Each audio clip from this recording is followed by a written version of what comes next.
अब कानून बन गया वक्फ बोर्ड संपत्ति को लेकर के, उसको किस तरह से देखते हैं, क्या रूप है? तो आज जो है तौबा एक ये मचाई जा रही है कि वक्त की प्रॉपर्टी छीन के दूसरों को दी जा रही है। मैं एक डेफिनेशन में अगर कहूँ और बहुत बार कहता हूँ, आपके चैनल के माध्यम से कहता हूँ, वक्फ बोर्ड एक ईमानदार मुसलमान को बेईमान बनाने की फैक्ट्री है।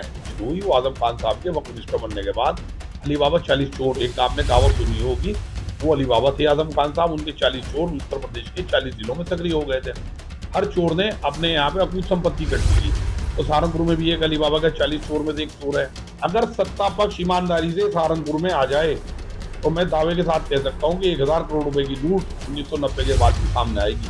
कि सहारनपुर के सांसद इमरान मसूद संसद भवन में वो घड़ियाली आंसू आ रहे हैं। सहारनपुर में 322 का नामजद मुलजिम जिसके खिलाफ नगर कोतवाली रामपुर थाना में मुकदमा दर्ज है, मौलाना साजिद काशफी, जिसका पासपोर्ट पुलिस और प्रशासन ने इसलिए रोक लिया है कि वो मलेशिया भाग सकता है, जाकिर नाइक की शरण में रह सकता है। कहाँ वक्त की उसको बचाने की हुई जब आप वक्त चोर को प्रोटेक्शन दे रहे हैं और जो दूसरे मानने आजकल समाजवादी में होते हुए ऐसा तो नहीं है कि वक्फ बोर्ड की संपत्ति पर उनका भी कब्जा हो? परोक्ष है, प्रत्यक्ष नहीं है, परोक्ष है। मैं उसका प्रमाण दूंगा आपको। ये जो जगह है 322, ये प्लॉट की शक्ल में थी।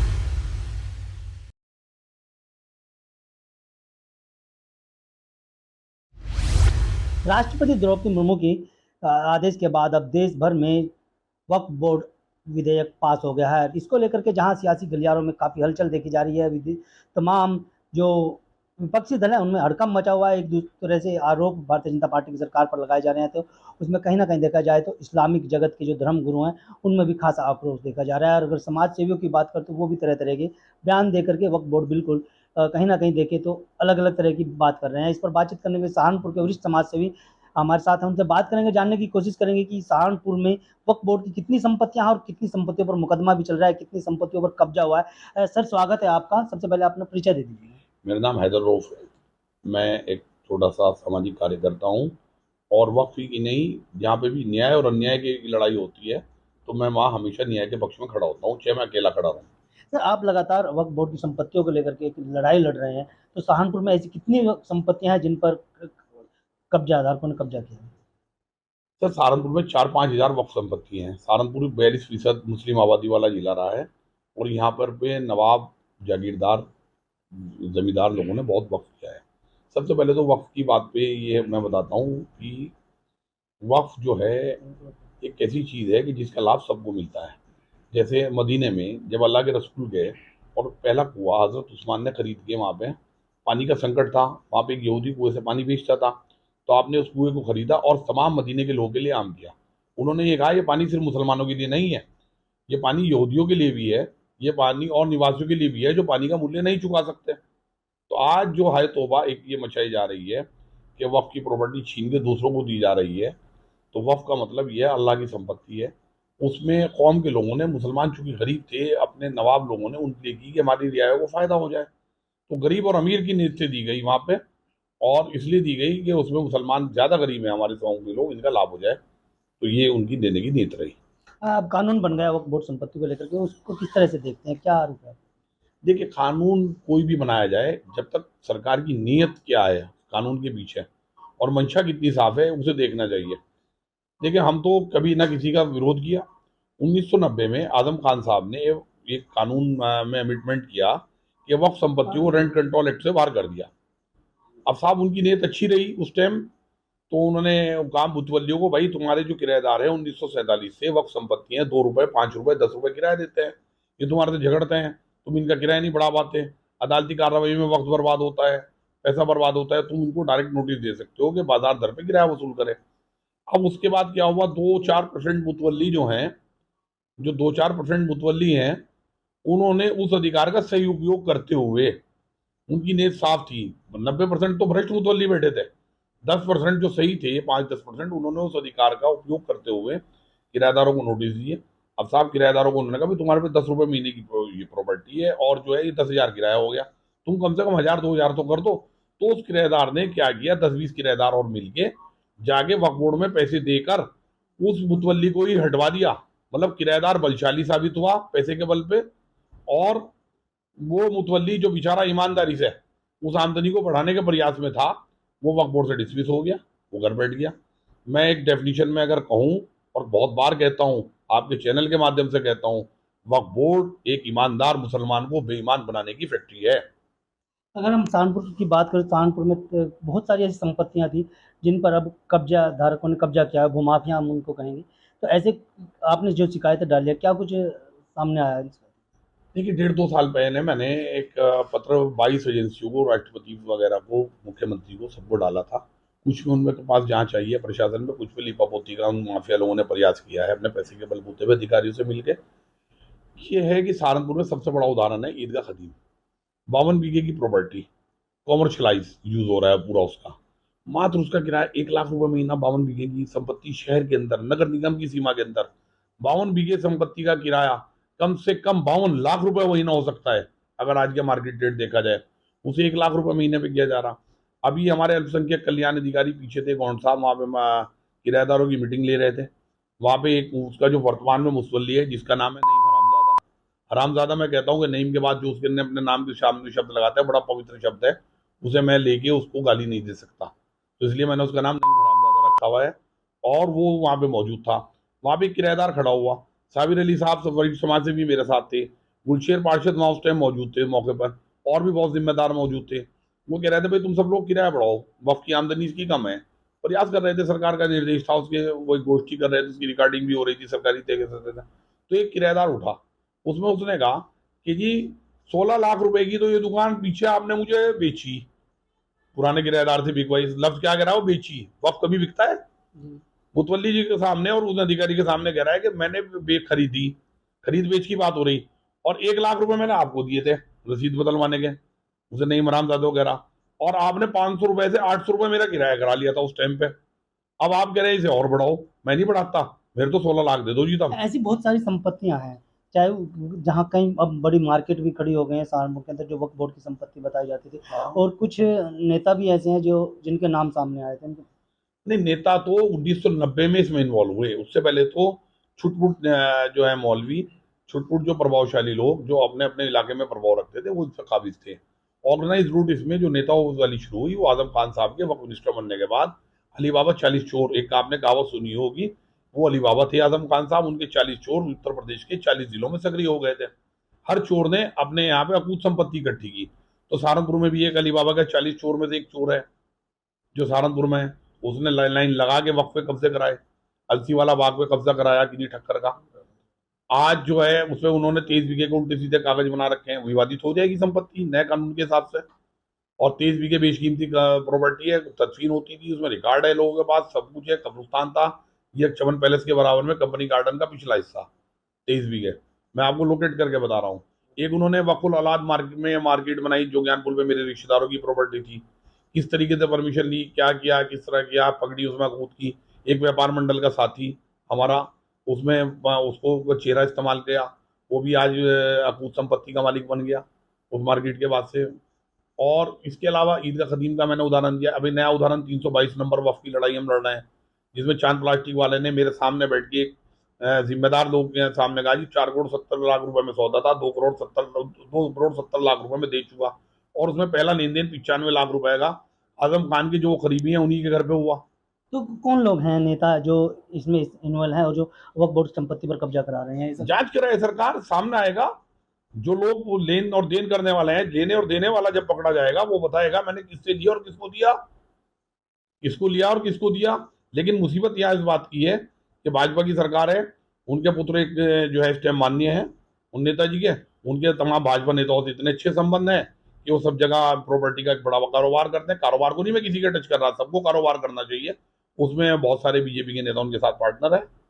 तो कहीं ना कहीं देखा जाए तो सत्ता पक्ष का उनको समर्थन मिला हुआ है। अगर सत्ता पक्ष ईमानदारी से सहारनपुर में आ जाए, तो मैं दावे के साथ कह सकता हूं कि 1,000 करोड़ रुपए की लूट 1990 के बाद की सामने आएगी। तो किस तरह कितनी आप जो 22 शिकायतें अब तक कर चुके हैं, उन शिकायतों का क्या कुछ 22 समाधान? जगह भेजी, 22 शिकायतें नहीं, 22 जगह एक शिकायतें भेजी है। मैंने लिखा है कि 1990 के बाद सहारनपुर में वक्फ संपत्ति में कौन किराएदार आया, कौन रखा गया, कितने उसने पैसे दिए, कितना हो दिया, उसे रिकॉर्ड में लाया जाए। और सरकार ने जो कहा है ना कि अमित शाह जी का हवाले से खबर आ रही है किसी उस पे चैनल पे, मैं उसे भी ऑथेंटिक नहीं मान रहा हूँ, क्योंकि मैंने पार्लियामेंट की उसमें नहीं सुना, कि हर प्रॉपर्टी को एक जियो टैग दिया जाएगा। अगर वो जियो टैग दिया जाए उस प्रॉपर्टी को, तो उसके साथ में उसका आकार, उसकी बाजार दर और जो है उस पर कंट्रोल किसका है, किसको उसका लाभार्थी है, सब ब्यौरा कंप्यूटर पर डाले सरकार ऑनलाइन। सरकार ने थोड़ी सी इसमें जल्दबाजी कर दी इस आप कानून को लाने में। आपके सहारनपुर से सांसद है इमरान मसूद, नगीना से सांसद चंद्रशेखर जो सहारनपुर के रहने वाले हैं, संसद भवन में खूब विरोध कर रहे हैं इस बिल का, खूब सरकार के ऊपर आरोप भी लगा रहे हैं वो नोट बिल बनाने को लेकर। लेकिन इमरान मसूद जी के दोहरे चरित्र को मैं आपके सामने जरूर उजागर करूंगा। कैसे? संसद भवन में वो घड़ियाली आंसू बहा रहे हैं, वक्फ बिल का विरोध कर रहे हैं।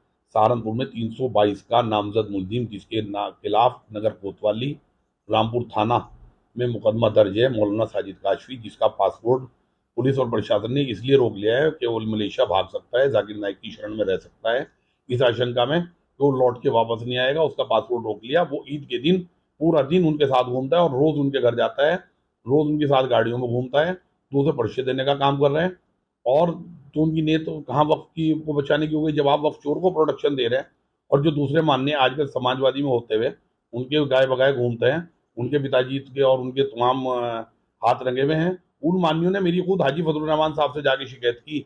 95 लाख रुपए का लेन देन 322 में उन्हीं क्या हुआ। अब देखिए कैसे हुआ वो लेन देन। ऐसा तो नहीं है कि वक्फ बोर्ड की संपत्ति पर उनका भी कब्जा हो? प्रोक्ष है, प्रत्यक्ष नहीं है, प्रोक्ष है। मैं उसका प्रमाण दूंगा आपको। ये जो जगह है 322, ये प्लॉट की शक्ल में थी। यहाँ पे एक पेड़ खड़ा होता था, यहाँ एक सरदार जी का ढाबा होता था। हम छोटे छोटे थे, मुफ्ती मुजफ्फर हुसैन साहब मुतवल्ली थे मदरसे के। यहाँ से एक शोर मचता था कि वो सरदार जी यहाँ मदरसे की जगह है, जो ढाबे पे शराब पिलाते हैं। जबकि उन्होंने गुरु नानक जी के चित्र और वो तमाम गुरु के वहां टांग रखे थे। मैं नहीं समझता कि कोई ऐसी बात कोई सरदार कैसे कर सकता है जहाँ गुरु के चित्र हो वहां पे शराब। उसके बावजूद भी मुफ्ती मुजफ्फर हुसैन साहब ने 10 बार वहां से आदमी भेजे ऑन द स्पॉट कि भाई जाके। हमने बचपन में, मेरी उम्र भी उस वक्त जो है लगभग 14-15 साल रही होगी, तो मैंने खुद गिलास सूंघे, उठा के बर्तन सूंघे, वहां शराब का कोई पौवा कोई चिन्ह कभी नहीं मिला। लेकिन उस सरदार जी को इतना उन्होंने तंग कर दिया, इतना उन्होंने तंग कर दिया कि उसने हाथ जोड़ के कहा, जी मेरे ये जो ढाबे में पैसे वैसे लगे हुए हैं, बर्तन है, शेड है, वो है, ये दे दो। तो एक रमेश नागपाल नाम का आदमी सामने आता है और वो उनका जो आजम खान के करीबी हैं उनका सहयोगी होता है। वो उसे 2-4 लाख रुपए दे के कहता है, और वो मुफ्ती साहब को कह के अपने नाम पे रसीद करा लेता है 1500 रुपये महीने की। आज वो ये आदमी आप यरवदा जेल में, पुणे जेल में, कहाँ ठेकियों के मामले में पहुंच जाता है, ऊंचाइयों पर पहुंच जाता है वो। और वो वहां पे जेल में बंद है और उसके नाम से यहाँ पे जायदाद का सिलेंडर, ये वक्फ मदरसे में भी अब 2 भाग हो गए उसके। तो वो जिस मदरसे को किराया देता था, 31 मार्च 2022 तक का किराया उसका ऑन द रिकॉर्ड उस मदरसे के यहाँ जमा है। और मदरसे के हिसाब से वो किराएदार लापता है। और वो किराएदार जो है सरेंडर कर देता है दूसरे लोगों को और वहां मार्केट उपज जाती है। अब किन लोगों ने मार्केट बनवाई, किन के अकाउंट से पैसा गया, किन्होंने नक्शा पास कराया। और मेरे पास ऐसे डॉक्यूमेंट्स मौजूद हैं जिसमें लोगों ने डिक्लेयर कर रखा है कि इस मार्केट में मैं 25% का हिस्सेदार, मैं 25 का हिस्सेदार, मैं 25 का हिस्सेदार। और उनका पुत्र भी इसमें सन्नी नागपाल, जो एक हिस्ट्री शीटर है सहारनपुर में, वो भी हिस्सेदार है मेरे पास। अरे अल्लाह की प्रॉपर्टी में तुम हिस्सेदार कैसे हो गए भाई? अल्लाह की तो ना कोई औलाद है, सब है, मखलूक है उसकी तो। जो आपने 22 एजेंसियों को शिकायतें भेजी, तो उन शिकायतों पर क्या कुछ अमल हुआ है? आती है, अधिकारी संपर्क करते हैं, चिट्ठा बन रहा है, रपटियां दे रहे हैं, अंधेर नहीं, यही हमारा विश्वास है। तो क्या आगे क्या स्टेप रहेगा इन वक्फ बोर्ड संपत्तियों को बचाने को लगेगा? जब तक जीवन है, जब तक जीवन है, जब तक इसी में लगाएंगे। अल्लाह की चीज़ है, अल्लाह की चीज़ को बचाने के लगाएं। उसी ने जान दी है, वही जान देने वाला है। धमकी भी लोग देते हैं, वो भी करते हैं, लोग समझाते भी हैं हमदर्दी में, तुम्हारे बच्चे छोटे हैं।